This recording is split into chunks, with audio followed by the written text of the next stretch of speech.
Hai, Assalamualaikum kepada semua penonton-penonton YouTube channel Abang LL Nak Bercerita. Pada malam ni, Abang LL akan menceritakan sebuah kisah yang dikongsikan oleh warga dan orang Tampin pada Abang LL. Tajuk kisah pada malam ni adalah Lelaki Muka Berdarah.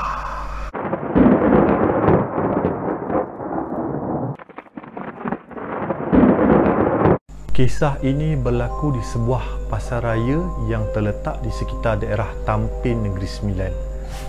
Ketika pasar raya ini dibina, berlaku kejadian runtuhan di tempat letak kenderaan yang menyebabkan beberapa pekerja binaan iaitu warga asing terkorban di tempat kejadian. Pengalaman seram ini terjadi kepada sebuah keluarga yang mengunjungi pasar raya tersebut selepas pasar raya itu siap digunakan sepenuhnya. Waktu itu jam 10 malam.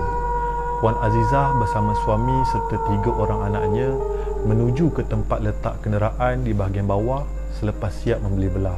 Suasana pada waktu itu masih terang benderang kerana lampu masih belum ditutup lagi.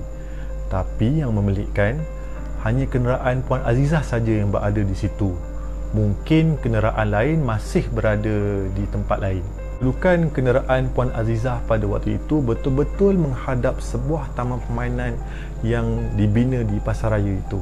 Selepas Puan Azizah dan suami selesai memasukkan barang-barang yang dibelinya di pasar raya itu ke dalam bonet kereta, mereka semua pun masuk ke dalam kereta.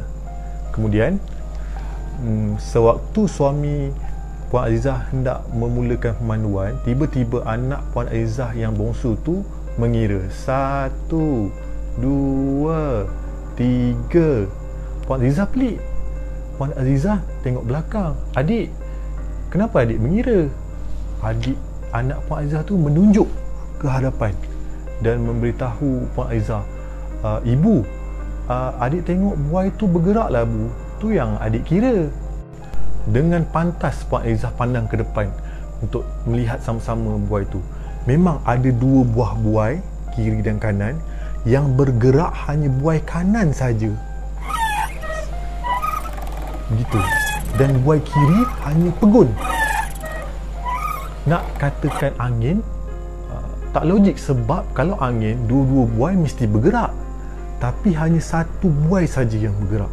Suami Puan Azizah yang rasa tak sedap hati dengan keadaan tu, terus baca ayat kursi dan bergegas untuk keluar daripada kawasan tempat letak kenderaan tu.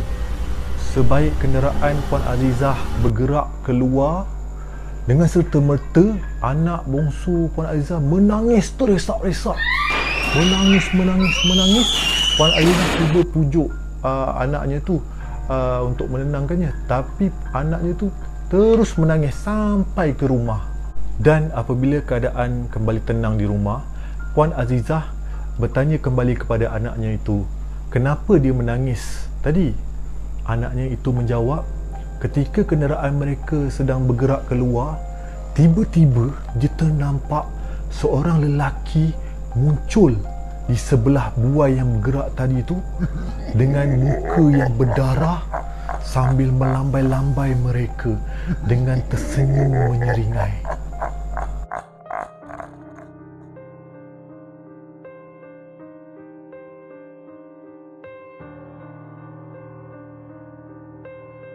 Okey guys, sekian saja cerita seram pada malam ini. Cerita ini dikongsikan oleh warga Tampin dan Abang L kembali menceritakannya semula. Diharap kepada semua penonton jangan terlalu obses kepada cerita-cerita seram ini dan anggaplah ia sebagai hiburan saja.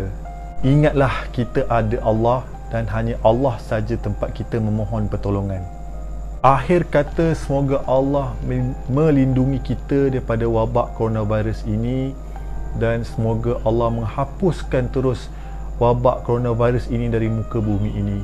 Assalamualaikum warahmatullahi wabarakatuh.